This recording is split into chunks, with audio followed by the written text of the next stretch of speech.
Tere päevast! Hea meel näha, kes on tulnud uudistama meie Maaelu Teadmuskeskuse ja Erasmus ja Euroopa Solidaarsuskorpuse agentuuri ühist teabeseminari, kus me siis tahame levitada võimalikult kõigile neid võimalusi, mis on ka Erasmuse ja Solidaarsuskorpuse poolt. Ja minu poolt siis sissejuhatuseks nii palju, et täna räägib meile Mirjam Kodi, räägime teatud teemade ja plokkide kaupa. Mirjam ise küsimusi ei näe, mina näen. Nii et kui teil on küsimused, siis saate neid panna kas chatti, aga me saame ka teha neid, kui on küsimuste kohad, siis me saame ka paluda inimestele, et võib ka kätt tõsta. Nii et kas nii või teisiti. Kui te tahate olla rohkem äratuntavad, siis te saate võib-olla muuta ees- ja perekonnanime pannes, aga see on nii, nagu te soovite. Seda ma juba ütlesin, et me salvestame, paneme selle võimalikult varsti vaatamiseks välja, saadame selle kohta ka registreerinutele infot, aga mingi aeg siis hoiame seda salvestust üleval, et kui on teada, et info on muutunud, siis muidugi selle salvestuse võtame maha. Et noorte projektid võimalikult jõuaksid igasse Eestimaa piirkonda, siis mul on hea meel tervitada Mirjam Kodi ja lõpetan oma ekraani jagamise ja annangi sõna üle. Ole hea! Tere kõigile minu poolt, mina olen Mirjam Kodi, aitäh Ave, et kutsusid mind täna siia ja nüüd alustuseks ma üritan tööle saada oma imelise värvilise esitluse, et andke mulle häälega märku, kas te näete sellist ilusat värvilist esitlust. Kõik on hästi, just nii nagu peab, nii et ole hea, saad jätkata oma ettekannet. Ja, et mina siis töötan Erasmus Plus ja Euroopa Solidaarsuskorpuse programmiga sellises asutuses nagu Haridus- ja Noorteamet. Et Haridus- ja Noorteameti all peitub nüüd Erasmus Plus ja Euroopa Solidaarsuskorpuse agentuur. Ja kõigepealt ma tahtsin rääkida teile sellest, miks ma teile täna tahtsin tulla rääkima. Et Erasmus Plus programm ja eriti Solidaarsuskorpuse programm on noorteprogrammid, haridusprogrammid ja Erasmus Plus noorte osa on avatud kõigile noortele, kõigile 13–30 aastastele noortele. Aga programmil on seatud ka mõned prioriteedid. Täpsemalt 4 prioriteeti ja siin esimene ekraanil rohelisega on kaasatus. Ja see sõna kaasatus tähendab seda, et me tahame eriti programmi kaasata mitmekesise taustaga noori, et ei tahaks, et see oleks ainult selliste rohkem võimekamate noorte preemiaprogramm, mis on avali ainult nendele noortele, kes on juba väga aktiivsed ja ma ei tea, võib-olla ise kirjutavad projekte või kuuluvad kuhugi aktiivsesse noorteorganisatsiooni.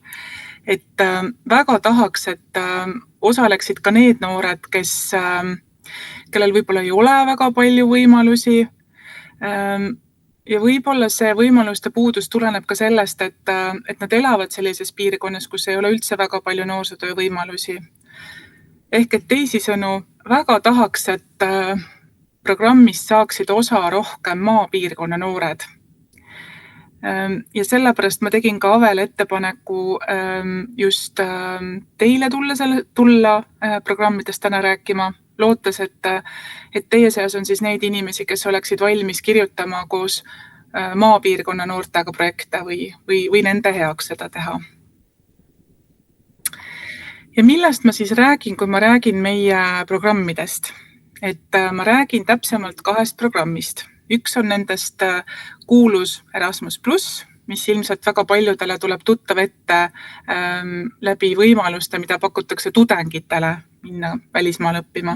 No nüüd on veel paremini näha, et Erasmus Plussi noortevaldkonna all on meil erinevad rahastusvõimalused. ja nendest siis räägin täna lähemalt, aga hoiatan ka ette, et ma teen täna hästi ülevaatliku esitluse, et ma ei lähe väga detailidesse. Ma ei lähe sellisele tasemele, et ma hakkan rääkima, millised eelarveread on võimalikud või millised toetussummad. Küll aga tuletan uuesti esitluse lõpus ka seda meelde, et minu käest on võimalik saada hiljem personaalset nõustamist, et kui keegi peaks saama inspiratsiooni sellest esitlusest ja mõtlema, et tal on idee, aga ta ei tea, kas see väga hästi rahastuseks sobib, siis minuga on hiljem võimalik kokku leppida personaalset nõustamist. Nii, ja siis selle Erasmus Plus programmi kõrval on tema sõsarprogramm nimega Euroopa Solidaarsuskorpus. Et see on nüüd täiesti noorteprogramm. Ja selline näeb siis välja programmide liigitus, 2 programmi, millised on alategevused, aga tavaliselt, kui me hakkame nendest alategevustest rääkima, siis me ei räägi seda mitte programmi kaupa, vaid me tutvustame võimalusi selle järgi, et millised võimalused on mõeldud pigem noortele ja millised rahastusvõimalused on pigem mõeldud noorsootöötajatele või organisatsioonidele oma noorsootöötajate ja noorsootöö arendamiseks.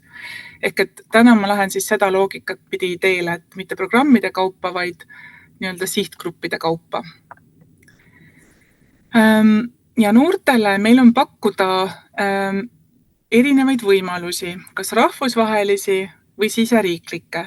Et meie üks kõige kuulsamaid rahastusvõimalusi on rahvusvahelised noortevahetused. Et põhimõtteliselt tegemist on erinevatest riikidest pärit 13–30-aastaste noorte kokkusaamisega.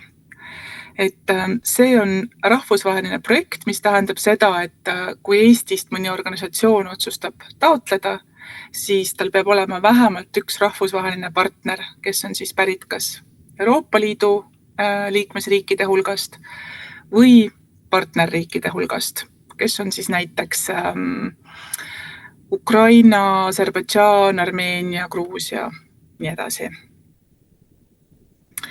Ja siin slaidil on ka välja toodud, et noortevahetus ei ole laager ega keelekursus ega töömalev, küll ta aga oma formaadilt võib-olla selles mõttes meenutab laagrit, et tegemist on sellise 5–21 päevase noorte koosviibimisega, kus siis koos nii arutletakse noorte jaoks huvitavate teemade üle, kui ka veedetakse koos vaba aega ja ka ööbitakse koos.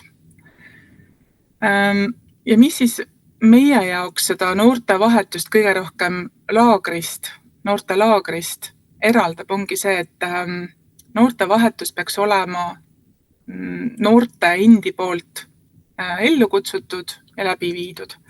Selles mõttes, et arutelud peaksid olema teemadel, mis noorte jaoks on olulised, nad on kas need ise välja pakkunud või see on selgunud aruteludest nendega. Ja erinevalt laagrist, kus neil on programm ette nähtud, siis noortevahetusel noored võiksid ise proovida tegevusi planeerida ja läbi viia. Siis noortevahetuse kõrval on selline tegevus nagu osalusprojekt, mis võib olla kas täiesti siseriiklik või see võib olla selline projekt, kus suurem osa tegevusi toimuvad Eestis siseriiklikult, aga juures on ka selline noortevahetuse laadne tegevus.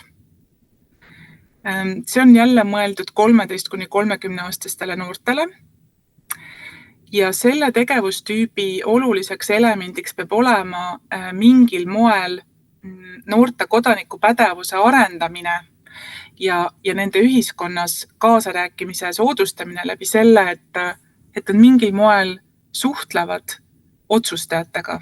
Ehk et nad suhtlevad nende inimestega, kes nende vahetusymbruses või nende riigis langetavad otsuseid, mis nende elu puudutavad. Näiteks, kui me kuskilt juba väga kõrgelt kohe alustame, siis see võib olla selle jaoks, et noored suhtlevad poliitikutega ja uurivad, kuidas võim Eestis on üles ehitatud ja noortesse suhtub. Aga see võib olla ka midagi lihtsamat, et noored näiteks suhtlevad oma kohalikul tasandil, näiteks kohalikus omavalitsuses rahastajatega või kuna maaeluvõrgustik ja AVE on seotud näiteks liidertegevusgruppidega, siis oleme ka seda arutanud, et näiteks selle projekti raames võib uurida ka oma kohalikku liidergruppi, et mille alusel seal raha jagatakse, mille alusel tehakse otsuseid, kui palju sellest rahast läheb noorte või noortega seotud tegevuste või infrastruktuuri toetamiseks. Ja kolmandaks tegevuseks noortele on 100% kohalikud projektid, solidaarsusprojektid. Et kui ma nüüd meenutan oma ühte esimestest slaididest, kus oli toodud välja, et meil on 2 programmi, siis noortevahetused ja osalusprojektid on Erasmus+ programmid ja solidaarsusprojektid on nüüd siis selle Euroopa Solidaarsuskorpuse programmi tegevustüüp. Ja esimene erisus nüüd programmide vahel tuleb noorte vanusest, et solidaarsusprojektides peavad olema seda toetust taotlemas 18–30-aastased noored, sest see raha on mõeldud selle jaoks, et kui 18–30-aastased noored näevad enda ümber, kas siis oma külas, oma kodukohas, oma vallas, oma maakonnas või Eestis üldisemalt mingisugust probleemi või kitsaskohta. Ja kui noored ise on välja mõelnud tegevusi, et seda probleemi lahendada või seda kitsaskohta leevendada, siis nad saavad küsida raha, kui selle probleemi lahendamiseks või kitsaskoha leevendamiseks on vaja teha mingisuguseid kulutusi. Nüüd solidaarsusprojekti juures taotlemas peavad olema noored ise, 18–30-aastased noored ise, aga need noored võivad lahendada ükskõik mis eas inimeste probleeme. Ehk et nad võivad head teha mitte ainult teistele noortele, nad võivad teha projekte erinevas vanuses inimeste heaks. Nii, ma ei tea, kas ma küsin kohe vahele, kas teil on küsimusi?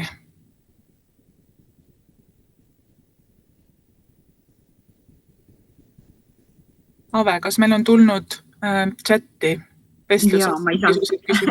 Meil ei ole tulnud küsimusi. Ma ise tahtsin küsida, et ma ei tea, kas see on õige koht või sa tuled veel nende küsimuste juurde, et noorte siht, et juhiks tähelepanu, et see on ju hästi lai see noorte valdkond.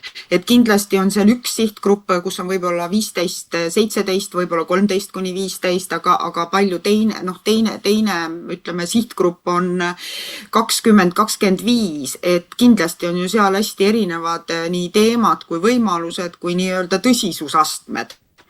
Jaa, see on väga hea märkusave. Et meil on siin ette antud selline vanusevahemik, aga see ei tähenda, et iga projekt peab olema kogu vanusevahemikule, näiteks vanuses 13–30.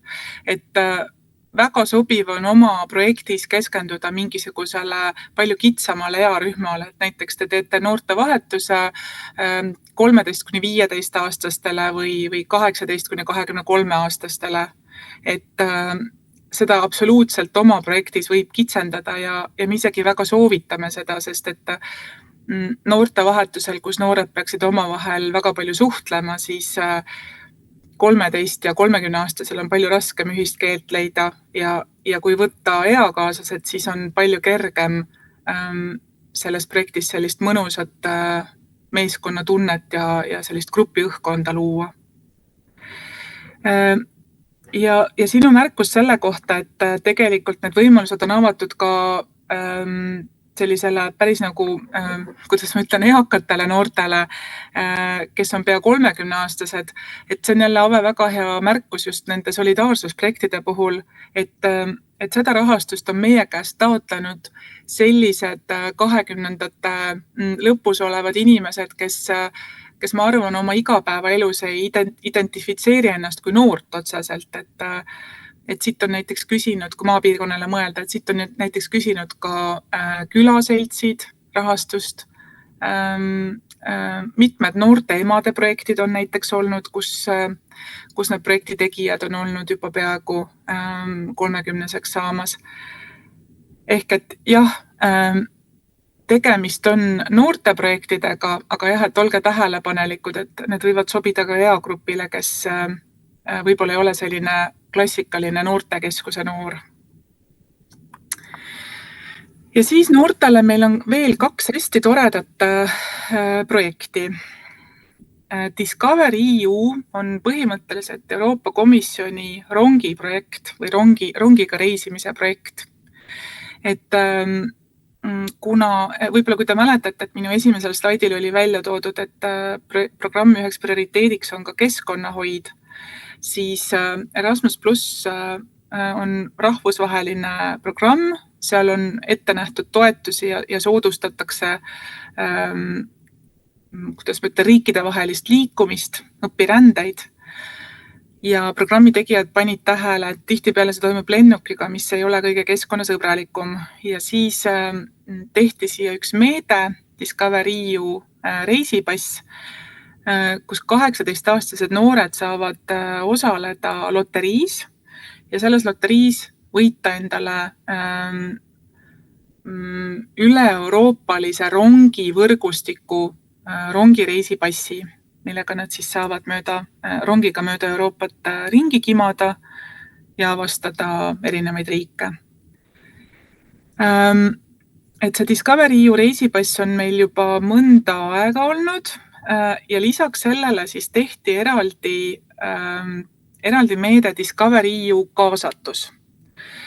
Ja nende 2 toetuse vahe on nüüd see, et kui see Discover EU reisipass on mõeldud ainult 18-aastastele ja tegemist on loteriiga, siis Discover EU kaasatus on siis mõeldud vähemate võimalustega noortele. Nendele noortele, kellel on oma elus mingisugune takistus. Näiteks siia alla võivad minna ka väga eraldatud piirkondadest pärit noored, kelle jaoks rahvusvaheline reisimine tähendab oma suurlinnades elavate eakaaslastega võrreldes seda, et neil võtab palju rohkem aega, et jõuda esimesse kohta, kus on võimalik mingisuguse rahvusvahelise reisimisega tegeleda. Ja neil on see eakaaslastega võrreldes ka kallim. Et näiteks Eestis on head näited kõikvõimalikud saared. Ja samamoodi Discover EU kaasatuse meede on väga sobiv nendele noortele, kellel on oma elus mitmesuguseid takistusi. Et võib-olla nad on pärit eraldatud maapiirkonnast, aga lisaks sellele võib-olla nad on pärit perekonnast, millel on majanduslikud raskused või nad on ise hetkel majanduslikes raskustes või nad on pärit sotsiaalsete probleemidega peredest, et oma eakaaslastega võrreldes neil on mitmeid probleeme ja takistusi reisima minemisel. Et selliste noorte aitamiseks on siis organisatsioonidel võimalik taotleda Discover EU kaasatuse meetmest raha selle jaoks, et noor saaks minna Euroopasse rongiga sõitma. Ja siin on siis lisaks reisipassile ette nähtud veel toetusmeetmeid, et näiteks kui noor ei ole veel valmis üksinda reisima, siis temaga võib minna kaasa tugiisik ja nii noorele kui tugiisikule on siis lisaks reisipassile ette nähtud ka selline päeva kohta toetus, mille eest ta saab osta majutuse ja toitlustuse. Kas nende 2 võimaluse kohta on küsimusi? Küsimusi ei ole. Kutsun veel kord üles, et kasutage chatti. Mina loen neid ette, sest Mirjam kahjuks ise ei näe, kuna ta kasutab ekraani. Aga ma võib-olla küsiks selle Discover EU kohta nii palju, et ma tean, et Eestis on teinud taotlused mõned koolid ja saab ju teha taotlust nii, et sul ei olegi võib-olla sinna kohe nimi, aga sul on, ütleme, piisav grupp seda sihtgruppi või kellele teha. Jaa, see on väga hea märkus, et kui organisatsioon teeb seda Discover EU kaasatuse meetme taotlust, siis ta ei pea teadma, kes see konkreetne noor on nimeliselt ja ma ei tea, isikukoodi järgi, et ta ei pea teadma, kes see konkreetne noor on. Ta lihtsalt peab suutma prognoosida, et tal on projektiperioodi jooksul 18–21-aastaseid noori, kes on vähemate võimalustega, et tegemist on sellise sihtgrupiga, kellel on eakaaslastega võrreldes vähemad võimalused. Ja et tegemist on sellise sihtgrupiga, kes võiks tahta minna reisima. Ja sa mainisid koole, et jah, tõesti, meil on olnud taotlemas koole, kes tegelevad puuetega noortega. Aga samamoodi mul on väga hea rõõm, et väga suur rõõm tõdeda, et meid on üles leidnud organisatsioonid, kes tegutsevad maapiirkonnas ja kes tegutsevad just nende maapiirkonna noorte heaks, kellest nad näevad oma kogukonnas, et neil on mitmeid takistusi oma elus, miks nad ei jõuagi reisima ja neil ei ole ka sellist pere, kes näiteks oleks neid viinud või oleks viimas neid välisreisile. Ma tahtsin seda veel juurde öelda, et teinekord see Eesti suhteliselt selline hajus piirkond on iseenesest juba siin põhjus liituda, ütleme Euroopa silmis, ja see perekond ei pea ju olema mingisugune eriti vaesusest siplev, sest teinekord ju ka üsna keskmist palka saav ei pruugi olla sugugi nii, et sealt jääb ka reisimiseks. Nii et võib-olla seal maapiirkonnas ei olegi, võiks igal juhul proovida või vähemalt teie käest üle küsida. Ja, täitsa nõus, et näiteks üks meie tore taotleja on olnud Suurperede Liit, Tartumaa Suurperede Liit. Absoluutselt ei ole tegemist probleemsete peredega, aga tihtipeale lihtsalt selle pere olukord on selline, et neil lihtsalt jätku seda toetust, et kõiki noori reisima viia. Nii suure ulatusega see, mis see võimaldab, selleks on ikka väga palju üle keskmise vaja, sest see on tõesti väga ahvatlev pilet. Tahtsin veel küsida, et ütleme, et kas on ka grupikaupa reisimiseks, et kas 1-2 kaupa või siis pigem 1 kaupa, ja seda sa juba mainisid, et kui on päris puudega ja tõesti toetust vajav, et siis saab tugiisik kaasa minna ja see tugiisik võib olla ju ka omast perest, et ei ole vaata, et mis onupoja poliitika, oluline on ju see, et see noor saaks reisida ja kui tal läheb omal ema, isa või vanem vend või mõni sugulane kaasa, et see ei ole ka mingisugune halb asi selle juures. Täitsa nõus ja et näiteid on väga erinevaid, sest et noor võib minna reisima kas täiesti üksinda, et selles mõttes väga hea võimalus noortele iseseisvust kasvatada. Üheks selle meetme nõudeks on veel ka see, et noor saaks ise kavandada oma reisimarsruudi, et tal oleks see võimalus, et ta ise mõtleb läbi, ise võtab selle vastutuse, et jälle miski, mida võib-olla noortel perega reisides ei pruugi olla. Ja reisima võib minna siis noor kas üksinda või noor koos tugiisikuga või kuni 5-liikmeline väikegrupp. Ja siis sellel väikegrupil võib siis olla ka juhendaja kaasas või siis mitte. Ja selles suhtes, et kes see tugiisik on, meil ei ole nõudmisi, et meil on nii näiteid selliseid, kus noor läheb noorsootöötajaga, kui ka selliseid näiteid, kus puuetega noored on läinud oma vanemaga või kuna nüüd seda toetust meil on õnnestunud juba mitu korda välja anda, siis üks toetuse saaja kirjutas meile uues projektis, et noored, kes eelmine kord käisid selle toetusega reisimas, on nüüd tugiisikuks järgmistele noortele. Ja võib-olla selle koha pealt, et mul oli veel üks küsimus, et nende tähtaegade, et kui täna hakata, et kui mitu tähtaega teil on või on see jooksvalt? Et meil on 2-3 tähtaega aastas ja nüüd sellele konkreetsele Discovery EU kaasatuse meetmele on ainult 1 tähtaeg aastas, et see on iga aasta alguses, sel aastal oli veebruari keskel, et järgmist tähtaega on nüüd oodata 2026 aasta veebruaris. Teistele tegevustüüpidele on rohkem tähtaegasid, ja tähtajad kuulutatakse alati välja aasta lõpus järgmiseks aastaks.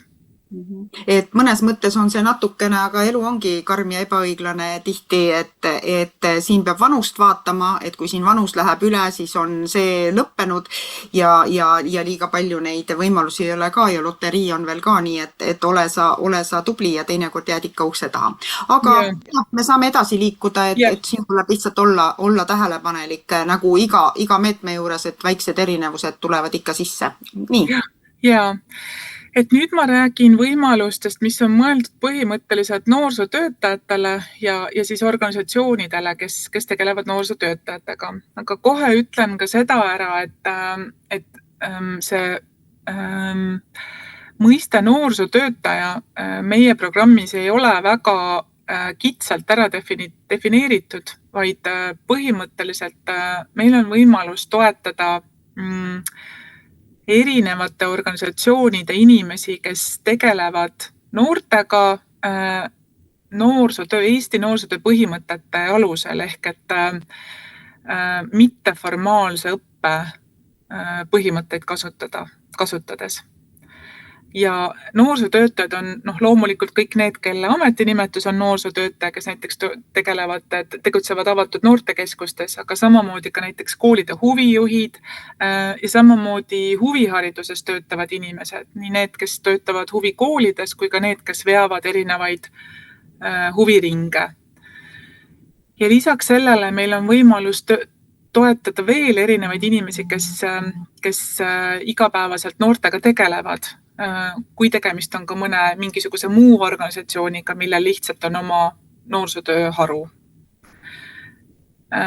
Kui selles suhtes on küsimusi, siis ma soovitan, et tulge personaalsele nõustamisele ja me saame seda teie juhtumit või teie olukorda täpsemalt arutada. Ja noorsootöötajatele meil on siis samamoodi ette nähtud õpiränne, nagu ka noortel oli noortevahetus. Ja noorsootöötajate õpiränne on siis samamoodi alati rahvusvaheline projekt. See raha on siis mõeldud selle jaoks, et noorsootöötajad saaksid rahvusvahelist kogemust ja saaksid mõtteid ja kogemusi vahetada oma rahvusvaheliste kolleegidega. Ja kui noortevahetus on meie mõistes ikkagi suhteliselt selline nagu kindel formaat, et meil on hästi selged ootused, mida seal tehakse, et toimub selline laagrilaadne tegevus, siis noorsootöötajate õpirände puhul on taotlejale jäetud palju vabamad käed selles suhtes, et mida ta siis rahvusvaheliselt oma kolleegidega teeb, et millises formaadis ta nendega suhtleb. Hästi populaarsed on koolitused, et toetuse saaja ja partnerid küsivad raha selle jaoks, et ise korraldada koolitus oma organisatsiooni töötajatele või mingisugune seminar, võib-olla mingisugune õppeseminar, aga võib olla ka täiesti partnerluse loomise seminar, et saadakse erinevatest riikidest partneritega kokku, et arutada koostöövõimalusi ja tulevast koostööd. Seda raha on võimalik küsida ka töö varjutamiseks, et näiteks Eestist keegi läheb teise riiki ja jälgib, kuidas seal tehakse noorsootööd sarnases organisatsioonis või vastupidi, et võetakse kedagi Eestisse vastu. Ja viimasel ajal on populaarseks läinud ka õppevisiidid, et Eestist läheb grupp noorsootöötajaid siis kuhugi teise riiki, kus ta siis tutvub ühe või mitme organisatsiooni noorsootööga. Ja siis meil on hästi huvitav tegevustüüp, rahvusvahelised koostööprojektid, mis on siis mõeldud noorsootöö arendamiseks. Et juhul, kui Eesti organisatsioonil on tekkinud mingisugune arendusmõte või mingi küsimus, mida ta tahaks rahvusvahelisel tasandil arutada või ta tahaks mingisugust metoodikat või materjali rahvusvaheliste partneritega koos välja töötada. Et eesmärk peab olema siis midagi uut luua noorsootöö jaoks ja eesmärk peab olema ka või vajadus peab olema ka see, et tegemist ei ole ainuüksi siseriikliku küsimuse või tegevusega, vaid seda tahetakse just rahvusvahelisel tasandil lahendada. Et sellisel juhul on võimalik saada meie käest toetust. Ja mida selle rahaga võib teha, milliseid tegevusi, täpselt nii üldine saab minu jutt ainult olla, sest et taotlejal on vabad käed oma vajadusi rahuldada. Väga klassikaline on näiteks, et luuakse mingisugune uus metoodika ja sinna juurde siis materjalid, et seda metoodikat saaks kasutada, et näiteks mingisugused käsiraamatud, töölehed, võib-olla mingisugune netiplatvorm. Samamoodi võib seda rahastust kasutada selle jaoks, et luua rahvusvahelisi suhteid, et luua näiteks mingisugune rahvusvaheline võrgustik, millega siis hiljem hakatakse noorsootööd arendama.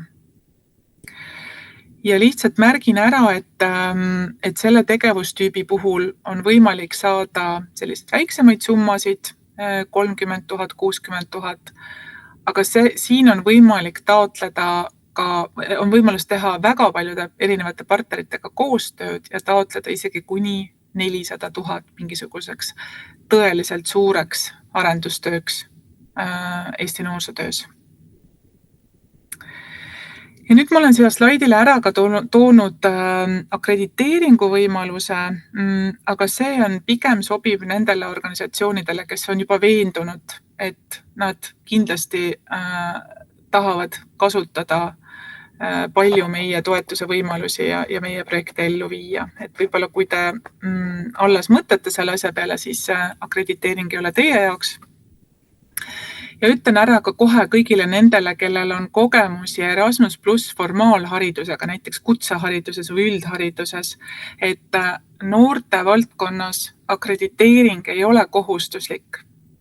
Meil on avatud taotlusvoorud, kus igaüks saab tulla taotlema, selle jaoks ei ole vaja kõigepealt akrediteeringut taotleda. Ja siis on siin slaidil veel ka juhtorganisatsioonide kvaliteedimärgis ja see on nüüd seotud sellise tegevusega nagu Euroopa Solidaarsuskorpuse vabatahtlik teenistus. Et ma lähen korra eelmise slaidi juurde tagasi ja küsin, et kas teil on küsimusi noorsootöötajatele mõeldud toetuste kohta? Ma küsiks päris mitu asja enne, kui sa edasi lähed, aga ma hüppaks veel tagapoole, sest vahepeal seal jõudis küsida isegi selle esimese ploki kohta, tuli küsimus, et kuidas on reisikindlustustega noortele, et minu teada kuulub see ka projekti nii-öelda abikõlblike kulude hulka. Et üldiselt meie toetustega on selline lugu, et kululiigid on ära ette antud, et ei pea ise nuputama, et kas ma kirjutan kululiigiks näiteks majutus või kirjutan kululiigiks toitlustus. Need on ette antud ja need kululiigid on sellised, me kasutame sellist väljendit nagu lump sum ehk ühikupõhine toetus.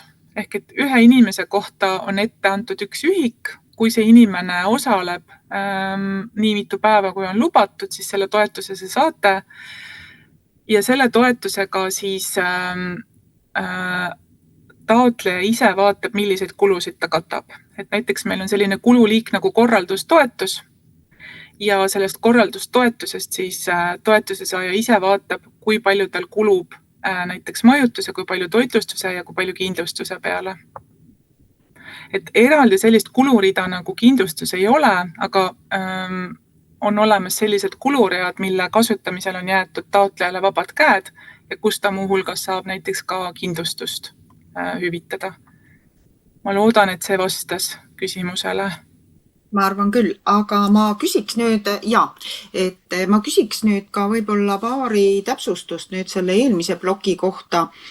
Et kõigepealt see noorsootöötaja nagu definitsioon, sa ütlesid, et ta ei pea olema, eks ole, meil on Eestis nii-öelda eraldi koolitus ja keda me peame noorsootöötajaks ja nii edasi, et sa ütlesid, et paljude projektide juures ei ole see, teie ei hakka seda tunnistust küsima, oluline, et ta tõesti ära tõestab, et ta on noorsoo-valdkonnaga, et tal on see vajalik. Ma kohe esimesena mõtlesin liidertegevusrühmad, kui keegi seal tegeleb noorsooprojektidega, siis tema sobiks. Ma vaatan, et meil on siin liitunud meiega Eesti Permakultuuriühing, kui seal keegi eraldi tegeleb noortega. Aga huvitav, kas teil on keegi olnud ka, ütleme, nendest sellest arendus- ja ettevõtluskeskuste võrgustikust, et seal on ju ka teinekord noorte töötajad, et ka nemad ju kvalifitseeruks mõnes mõttes. Et kõik see nimekiri ja ma ei tea, võib-olla mõne külaseltsi juures on ka keegi, kes nii-öelda, ta ei ole ametiga seal ja võib-olla ta on üldse vabatahtlik nagu enamus nendest organisatsioonide juures, palju neid palgalisi on, aga nii-öelda ta tegeleb noorte ja laste projektidega, et siis ju tema ka sobiks. Ja, et selles mõttes jah, see definitsioon on tõesti vabaks jäetud, mis tähendab seda, et me võime seda toetust anda juhul, kui see on taotluses meile hästi selgelt ära põhjendatud. Ja siis põhimõtteliselt kriteeriumid ongi see, et tegeletakse noortega, et see tegevus, mille jaoks raha küsitakse, on ka siis nagu noortega tööga seotud. Ja siis on veel ka see nõue, et noortega tegeletakse siis nagu noorsootöö meetodeid kasutades selles mõttes, et meil ei sobi näiteks õpetajad ju ka tegelikult üldhariduskoolis või kutsekoolis tegelevad noortega, aga nemad teevad seda õppekava alusel. Neil on hoopis formaalhariduse meetodid ja seetõttu see meil ei sobi. See oligi üks täpsustus, mida ma tahtsin ka küsida, et kui palju siin peaks nagu vaatama seda, et kui sa rääkisid siin väljatöötamisest ja nendest meetoditest ja õppekavadest, et mida see puudutab, et ei saa siis küsida näiteks õppekava nii-öelda üldhariduskooli õppekavale, ei saa küsida toetust. Aga seda ei saa sellepärast küsida, et üldhariduskoolidel, üldse kõikidel formaalhariduskoolidel on olemas oma eraldi Erasmuse osa, kus neil on selle jaoks raha ette nähtud. Et kui kellelgi on selline vajadus, siis tal on tegelikult tema jaoks on olemas täiesti eraldi Erasmus, et tuleb sinu kolleegide poole pöörduda. Just, tuleb kolleegide poole pöörduda, ilma ei jää, ikkagi saab oma ideed rahastada, aga võt nüüd see noorte valdkonna rahvusvahelise koostööprojektid on siis mõeldud just selle jaoks, kui tahetakse teha midagi noorte jaoks väljaspool siis seda formaalharidusvaldkonda. Ma küsiks ühe küsimuse veel ruttu juurde just neid valdkondi silmas pidades, et näiteks kui ütleme, kui mõni projekt hakkab väga kalduma sinna sotsiaalprobleemide poole või väga, ütleme, sinna kultuuri või väga keskkonna poole, et kus võivad olla need ütleme, need sellised ohtlikud rajad, et te ütlete, et see kahjuks ei kuulu meie programmi. Ma ei tea, kas sa oskad selle küsimusele natukene selgitust anda või avada seda ka veel? Ja, et me oleme alati nõutud selliste projektide puhul, kus on organisatsioon, kes ei ole klassikaline noorteorganisatsioon ja ta teeb midagi kõikidele eagruppidele. Et ta soovib toetust sellise tegevuse jaoks, sellise arendustegevuse jaoks, näiteks ta töötab välja mingisuguse metoodika, aga see on mõeldud kõikidele eagruppidele alates väikelastest kuni vanuriteni. Et siis meil tekib see küsimus, et aga kuidas see on täpsemalt noorsootööga seotud, et noored on ka muu hulgas üks teie sihtgrupp, aga mitte otseselt. Ehk et kui on tegemist selliste organisatsioonidega, näiteks keskkonnakaitseorganisatsioonid on küll meie käest raha küsinud ja ka saanud, et siis nad lihtsalt peavad välja tooma, et neil on mingisugune konkreetne plaan hakata või nad juba tegelevad noortega ja see on metoodika just nende noorte sihtgrupiga tegelemiseks. Aga tuleks siis julgelt küsida, kui tekib kahtlus, et ei hakka igaks juhuks ise täitma seda ja samas on jälle, et ei jätaks ka täitmata, et äkki sobib. Nii, rohkem praegu küsimusi ei ole, et liigume edasi ja võib-olla tuleb veel mõtteid, et siis arutame. Ja siis nüüd on Euroopa Solidaarsuskorpuse programmi alla maandunud selline juba täitsa traditsioonidega ja eakas tegevus nagu vabatahtlik teenistus. Et vabatahtlik teenistus on siis mõeldud nii noortele kui ka tegelikult organisatsioonidele, sest et esiteks see on võimalus kõikidele 18–30-aastastele noortele minna kuhugi teise riiki, et teha seal vabatahtlikku tööd mittetulundussektoris. Ja seda on siis võimalik teha pikaajaliselt. Siin on pandud 2–12 kuud, aga tegelikult selliste noorte puhul, kellel ei ole võimalik pikaajaliselt seda teha, on võimalik tegelikult ka veel lühemad projektid, ka 2-nädalased projektid. Ja vabatahtliku teenistuse juures on hästi oluline, et noorel on võimalik minna nii-öelda iseseisvat elu elama, tal on võimalik ennast proovile panna teises riigis, teises kultuurikeskkonnas elades ja töötades, aga tal ei pea olema vabatahtlikus teenistuses osalemiseks mingisugust töökogemust või eriharidust. Et piisab lihtsalt sellest, kui ta on 18–30-aastane noor, kes tahab midagi head teha. Teisest küljest vabatahtlik teenistus on võimalus organisatsioonidele võtta enda juurde mõni 18–30-aastane noor, kes esiteks ta tahab midagi head teha, ta tuleb heade kavatsustega ja teiseks ta toob sellist võib-olla nagu oma noorust ja silmades ära ja natukene teistsugust vaadet sinna organisatsiooni. Ehk et see on siis võimalus nii noortele kui ka organisatsioonidele. Ja kõige klassikalisem võimalus siin selles vabatahtlikus teenistuses on siis see rahvusvaheline vabatahtlik teenistus, mis siis tähendab seda, et Eesti organisatsioonidel on võimalus enda juurde võtta teenistust tegema mõnest teisest kultuurist noor või siis Eesti noortel on võimalik minna teise riiki vabatahtlikku teenistust tegema. Selle kõrval on ka võimalus siseriiklikuks teenistuseks, et näiteks kui see noor tahab midagi head teha, aga ta pelgab teise riiki minekut või tal on siin sellised kohustused või takistused, mis ei võimalda minna teise riiki, siis on tal võimalik seda teha ka siseriiklikult.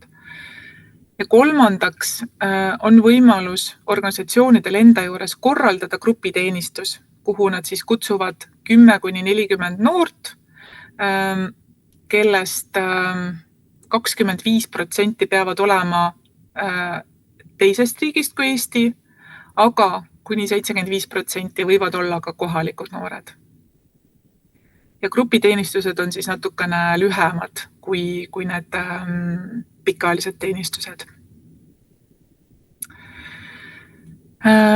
Ja noore puhul siis vabatahtlik teenistus tähendab seda, et ta ei saa töötasu, ta ei saa palka oma tegevuse eest. Küll aga programmi toel hüvitatakse siis või noorele on tasuta elamine, ta saab väikese toiduraha ja väikese taskuraha. Ja organisatsioonile see tähendab seda, et ta saab endale siis sellise, kuidas ma ütlen, värske tuule ja paari töökäsi ja programm siis hüvitab tema toitlustusmajutuskulud. Ja lisaks sellele tal on siis võimalus teha ka rahvusvahelist koostööd, oma rahvusvahelist võrgustikku laiendada. Kas selle võimaluse kohta on küsimusi? Küsimusi mujalt ei näe, aga jällegi küsin, räägin mõne sõnaga ise, et rahvusvaheline vabatahtlik teenistus, et minu kogemus kunagine ütleb, et sellise projekti ettevalmistamine, kui tahetakse Eestis vastu võtta, et ta läks ikka umbes aasta. Et kõik, et läbi mõelda, kõik nendes protsessides osaleda ja võib-olla saab natuke kiiremini, aga et ennast kurssi viia ja natukene tulla oma ideega välja. Ja kindlasti, eks ole, tuli silmas pidada seda, et ta ei saa kellegi, kuidas öelda, palgatööd ära võtta. Et seda nüüd päris kindlasti mitte, et see noor peab seal saama koha peal õppida, et võib küll küsida teinekord mingisuguseid, et kas ta on muusikaga kokku puutunud või kunstiga kokku puutunud, seal kuskil motivatsioonikirjas, et kuskil need asjad. Ja teiseks ma tahtsin veel vaadata, või uurida, et tõesti, et kas neid projekte, et neid lugeda, need andmebaasid on endiselt olemas, et sealt saab võib-olla ideid, et missugusi vabatahtlikke projekte maailmas tehakse, mille peale ja kuhu.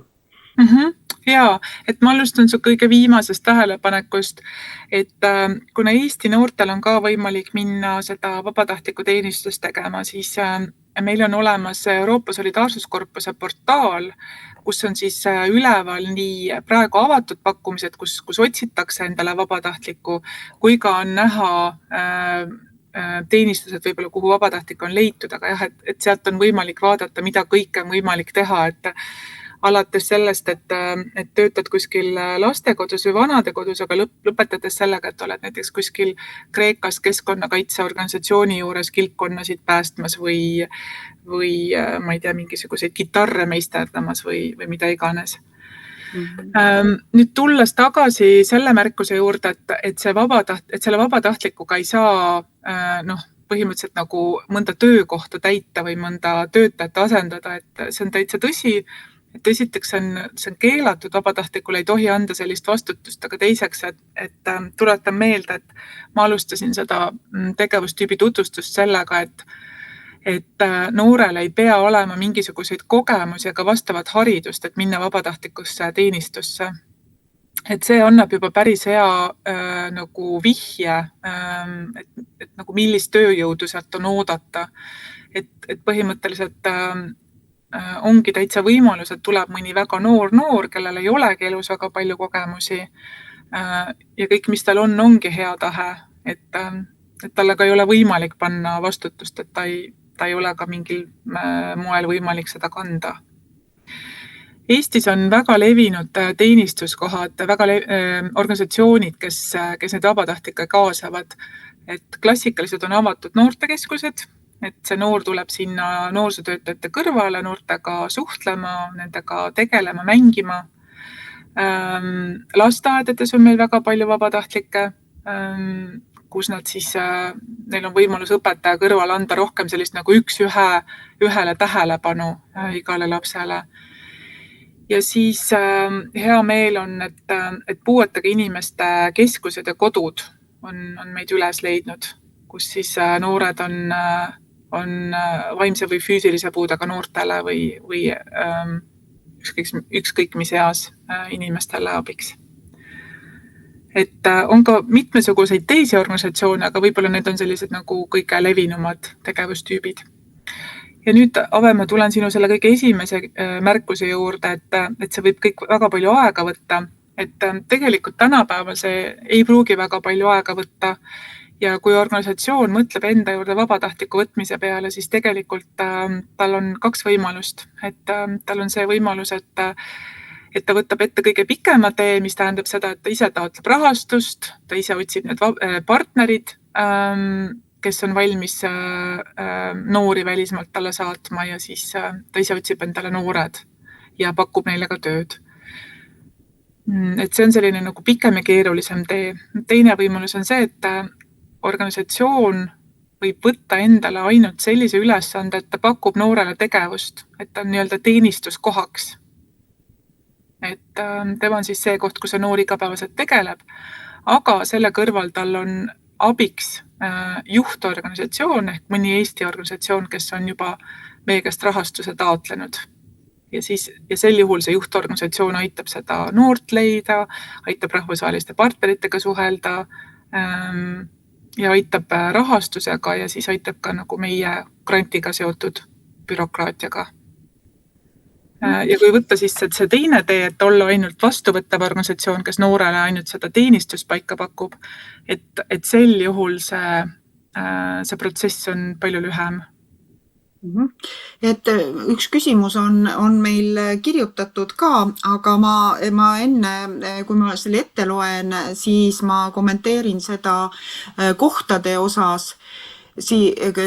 Minu kogemuste järgi olid minu, ütleme, lemmikkohad ikkagi väga paljus puuetega organisatsioonid, sellepärast et seal on alati tööd. Nendes noortekeskustes oli nii ja naa. Kui seal on teinekord, kui koostöövalmid seal noored on ja nii edasi, et see kõlab hästi, aga teinekord on nad jäänud natukene hätta. Ma olen näinud isegi Soomes igavlevat prantslast noortekeskusest. Ta ütles, et nad tulevad sealt nii palju läbi, et natukene on seal arvutis või telefonis ja et tal ei ole. Aga ma ei tõmba nagu alla, aga puuetega inimestega ja ka eakate juures alati midagi natukene seal raamatut lugeda, mingit lihtsalt mängu mängida, vaadata, kas aidata tal söögikandikut viia, tuua, puuetega lapsed. Võib-olla ehmatab, kes ei ole puuetega kokku puutunud, aga need on väga tänulikud projektid, väga kiiresti saadakse nendest pelgustest üle ja tõesti sul on maja peal keegi, kes naeratab ja tegeleb ja nii edasi. Jaa, hästi nõus. Kindlasti on veel valdkondi, sest see tähendab sellised projektid nagu keskkonna omad näiteks, et sa pead mõtlema, kas sa suudad kõik ära tõlkida, kui palju ta sul abiks saab olla ja kui sul on endal käed jalad tööd täis, et ega ta seal nagu unarule ei jää ja nii edasi. Aga see selleks.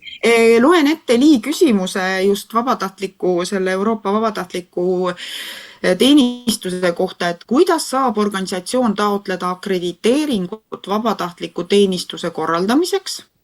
Kui täpne olema projektitegevuste kirjeldus, kas taotletav organisatsioon saab pakkuda vabatahtlikku teenistust ka mõnes teises organisatsiooni piirkonnas? Jaa, need on väga head ja spetsiifilised küsimused, et selle jaoks, et vabatahtlikus teenistuses ei ole akrediteering, selle asja nimi on kvaliteedimärgis, mida tuleb taotleda. Seda taotletakse mitmeks aastaks, et kui praegu taotleda, siis see on kuni programmperioodi lõpuni, kuni 2027 aasta lõpuni. See on päris mahukas taotlus, aga kui see on ühe korra ära tehtud ja see kvaliteedimärgis on saadud, siis see kehtib, eks ju, programmperioodi lõpuni. Selle alt võib mitu projekti teha, eks ole? Selle alt saab mitmeid vabatahtlikke vastu võtta siis. Ja see on nüüd väga spetsiifiline küsimus, et kui üks organisatsioon taotleb, kas see vabatahtlik võib ka teises kohas töötada, et ma sellele ei hakkaks niimoodi praegu üldiselt vastama, et see on miski, millega peaks tulema minu juurde nõustamisel ja siis seda saab täpsemalt arutada. Nii et need vormid on leitavad või siis võib jällegi sulle kirjutada ja sa näitad otsa kätte, nii et. Jaa. Aga lähme siis. Meie kodulehel on info olemas, aga alati võib mulle ka kirjutada ja otseühendust, et rääkida oma ideest, et siis ma saan paremini suunata, kuhu minna. Et siis ma leian selle vormi üles, mis on just käib selle kohta, et või teinekord ju kes ei ole asjaga olnud vanem tegevus, ei pruugi. Võib hakata kahtlema, et kas ma ikka olen õige vormi juures. Jaa. Alati julgelt nõu küsida. Aitäh sulle, jah, lähme edasi. Ja nüüd ma olen tegelikult noortevaldkonnast väljas, nüüd ma olen sellises kohas nagu Erasmus plus spordivaldkond. Et Erasmus Plussi tehti nüüd hiljuti ka spordivaldkonna töötajate mobiilsuse ehk õpirände toetus. Ja ma räägin sellest sellepärast, et hetkel selle toetuse jagamise ja menetlemisega tegeleb ka see sama büroo, mis tegeleb noorsootööga. Et see on siis mõeldud spordivaldkonna töötajatele rahvusvaheliste kogemuste saamiseks ja siit on võimalik siis küsida nii täiskohaga kui osalise ajaga ja nii töötavatele kui vabatahtlikele spordivaldkonna inimestele, mingisugused treenerid ja juhendajad.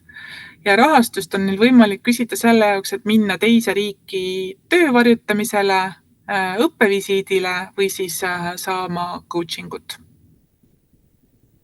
Ja see toetuse, nagu see rahastus, mis meil on välja jagada, on suhteliselt väikene ja iga aasta meil on õnnestunud see ära teha ühe taotlusvooruga aasta alguses. Et 2025 aastal meil taotlusvoor oli veebruaris, see raha on praegu jagamisel, aga kui selline asi huvi pakub, siis 26 aastal 2026 aasta alguses peaks olema uus ports raha jagada, et jällegi vaadake meie kodulehte ja tulge nõustamisele, kui see võiks huvi pakkuda.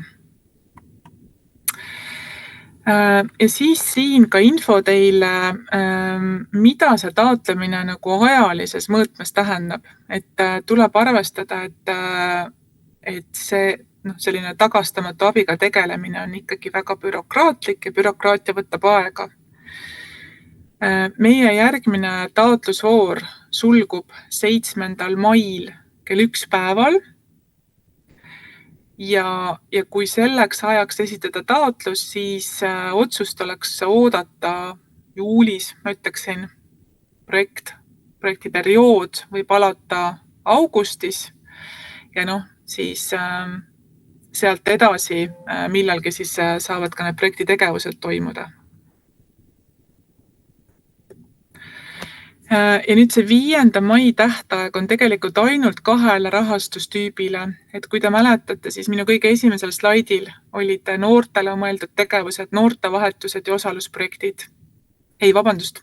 Osalusprojektid ja solidaarsusprojektid, et 5. mai tähtaeg on ainult 2 tegevustüübile, osalusprojektid ja solidaarsusprojektid. Positiivne siin juures on see, et nad võivad mõlemad olla ainult siseriiklikud tegevused, ehk et sinna ei ole vaja partnereid kaasata. Ehk et kui kellelgi on praegu mingi eriti hea siseriiklik idee idanemas või ta teab, et tema noortel on idee ja ta otsib sellele praegu rahastust, et siis ma ütleks, et 7. maiks tänase seisuga, kui alustada, jõuab veel valmis kirjutada kvaliteetse projekti. Ja siis 1. oktoobril on meil tähtaeg enamusteks meie tegevustüüpideks, näiteks ka noortevahetused, et sinna saab esitada ka rahvusvahelisi projekte. Ja ma oma kogemusest ütleksin, et 1. oktoobriks jõuab koos rahvusvaheliste partneritega mingi projekti nibin-nabin esitada, kui praegu alustada kohe partneritega suhtlemist, sest et üldiselt välispartnerid oleme tähele pannud, on suhteliselt aeglased. Ja kui esitada 1. oktoobriks taotlus, siis otsust on oodata jõulud, aasta lõpp ja projekt saab alata 2026 aasta alguses. Et selline väike sissevaade. Ma loodan, et ma oma tänase kiire ülevaatega ja AVE küsimustega ma väga loodan, et ma inspireerisin teid ja kui see inspireering tekib, inspiratsioon peale tuleb, siis kõigepealt külastage meie kodulehte, et seal saate ka vaadata tegevuste alt rahulikult, mis nende tegevustüüpide võimalused ja tingimused on. Siis meie kodulehel koolituste ja sündmuste all palun uurige, milliseid rahvusvahelisi ja siseriiklikke sündmusi meil on tulemas, sest need on meil kõik tasuta ja tavaliselt me maksame veel ka kinni osalejate sõidukulud. Et näiteks kui tegevus toimub mõnes teises riigis, siis kindlasti hüvitame reisimiskulud. Praegu just reklaamime ja on avatud taotlemine ühele Itaalias toimuvale noorte osaluse teemalisele üritusele, et kui see noorte osalusprojekt pani mõtted liikuma, siis võib kandideerida koolitusele, väliskoolitusele, kus siis loodetavasti saate nii parema ülevaate sellest tegevustüübist, kui ka võib-olla leiate partnereid. Ja siis on võimalik tulla nõustamisele minu juurde, soovitame liituda uudiskirjaga ja kui mõte läks liikuma, aga mõtlete, et ei taha üksi projekti teha, et te tahaksite oma piirkonnas veel rääkida ka teistele organisatsioonidele meie võimalustest, siis saab meid külla kutsuda, et me ka kohapeal midagi räägiksime ja me võime kaasa kutsuda noorte inspiratsiooniks ka näiteks europeerid, kes on noored, kes on meie tegevustes osalenud ja nüüd on valmis oma kogemust jagama. Ja kõige lõppu ma siis panin slaidi, kus ma reklaamin seda, et ma ise pakun personaalset nõustamist. Et kui tekkisid küsimused millele tahaks täpsemat vastust või kodulehelt vaadates tekib küsimus, et kas minu mõte sobib rahastamiseks siit või sealt, siis soovitan ühendust võtta. Nii, ja praegu on minu poolt kõik. Ma esitan suur tänu sulle, Mirjam, et mul on veel paar küsimust, mis ma küsin, siia ei ole rohkem tulnud neid, et võib-olla siis kokkuvõtteks ütleks nii palju, et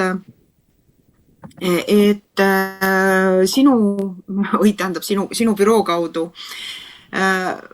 Erasmuse ja Solidaarsuskorpuse valdkonnast leiab nii väikseid koduseid kui suuri mastaapseid rahvusvahelisi. Mõni on kiirem, lihtsam, odavam, mõni on suurem. Teil on hästi palju sellist ühikupõhist maksmist ja sa täna ei rääkinud, et tegelikult võrreldes nii mõnegiga on bürokraatiat suhteliselt vähe, nii et ma kindlasti nagu julgustan uurima, mõtlema, kui on hea idee, leiab, et kõike võib-olla mõne ideega peab tõesti vaatama, et ega ideede läbimõtlemise peale ikka mõni pool aastat läheb, aga kui on juba midagi olemas, siis on. Aga paar konkreetsemat küsimust.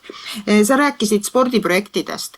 Kas siin on nüüd, ütleme, ka üks valdkond, kus on ju paberitega treenerid, paberitega sportlased ja on nii-öelda võib-olla keegi on hakanud ja teinud pikalt treeneri amet pidanud, et kas siin on erinevusi?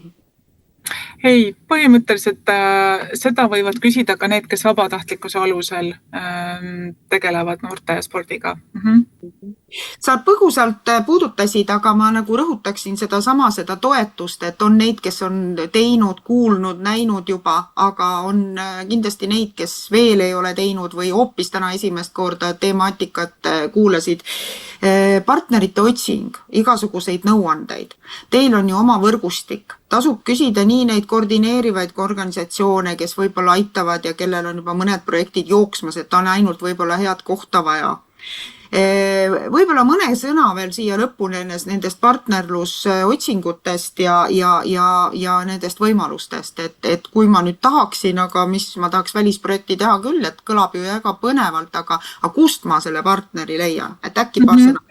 Jaa, võt üks võimalus, millest ma just siin rääkisin, et need koolitused, mis meie poolt on tasuta ja kus me ka sõidukulud kinni maksame, et see on üks hästi hea võimalus leida partnereid, et enamik koolitusi on mingisuguse konkreetse teemaga, tihti tehakse ka mingisugusele konkreetsele sihtrühmale, et näiteks eelmise aasta mais meil oli just mõeldud maapiirkonna organisatsioonidele kokkusaamine Iirimaal, just selle mõttega, see oligi partnerlusloomise seminar ja just selle mõttega, et tuua kokku organisatsioonid, kelle jaoks on oluline maapiirkonna noortega tegelemine, et nad leiaksid sarnase mõtteviisi ja sarnase sihtgrupiga teisi organisatsioone üle Euroopa.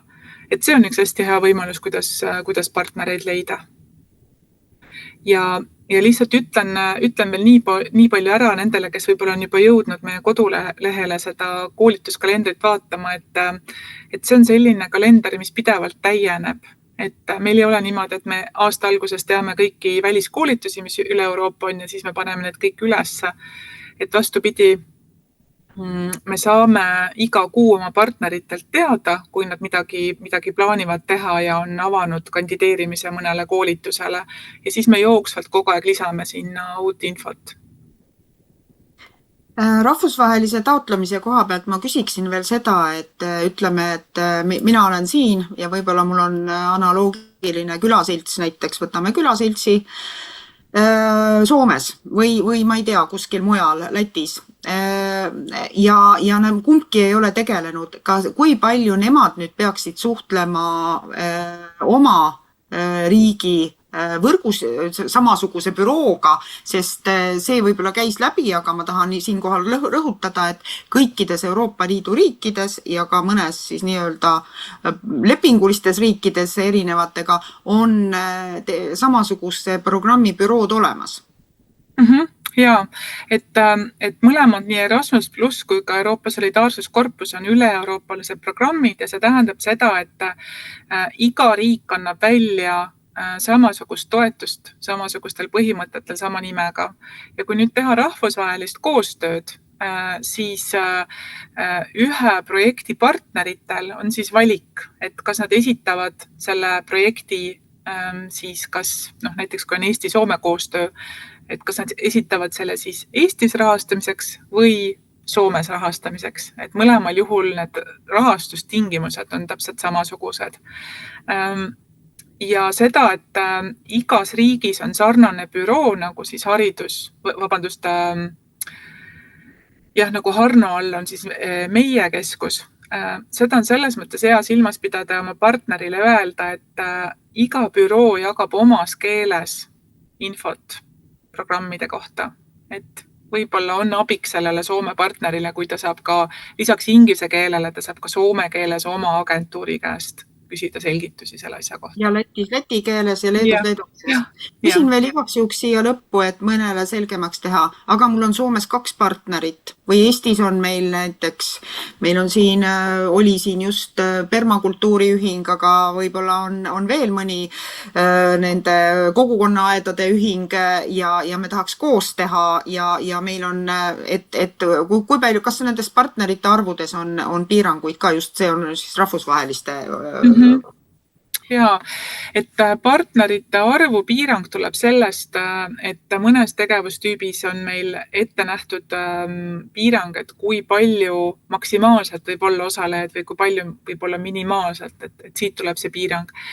Aga teisest küljest jällegi, kui näiteks tuleb Eesti permakultuuriühing küsima toetust, siis meie jaoks ei ole oluline, et ta oleks sinna tegevusse kaasanud ainult rangelt oma liikmeid. Et või kui tuleb näiteks mingisugune külaselts, siis ta võib kaasata ka vabalt naaberküla inimesi. Et selles piirkonna noori, eks ole.